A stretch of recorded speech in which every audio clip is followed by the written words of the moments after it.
ऐक, संकेत मागतोस ना आमच्याकडून? रोज नाही, पण कधी कधी मनातून विचारतोस, माझी वेळ येईल ना? मी योग्य वाटेवर आहे की नाही? मग पुन्हा शांत होतोस, कारण तुला वाट पाहायची सवय झालीये. तू खूप वेळ वाट पाहिली आहेस उत्तरांची, बदलाची आणि थोड्या दिलास्याची.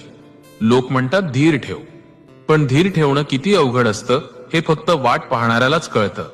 तू अनेक वेळा निराश झालास, मनातून कोसळलास, पण तरीही कोणालाही दोष दिला नाहीस. हे सगळ्यांना जमत नाही. कधी कधी तुला वाटतं सगळे पुढे जातायत आणि तू मात्र तिथेच थांबलायस. पण नीट ऐक, सगळे पुढे जात नाहीत. काही लोक थांबून तयार होत असतात, आणि तू त्यातलाच एक आहेस. अलीकडे तुला जाणवतंय ना, मन थोडं शांत झालंय.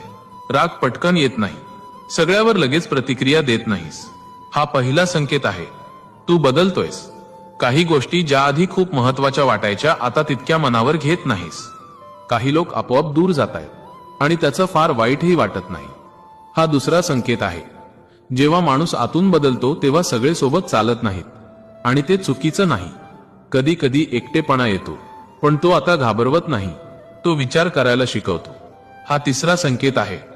पूर्वी जे मिळालं नाही त्याचं दुःख खूप काळ मनात राहत होतं. आता अजूनही वाटतं, पण ते अडकून बसत नाही.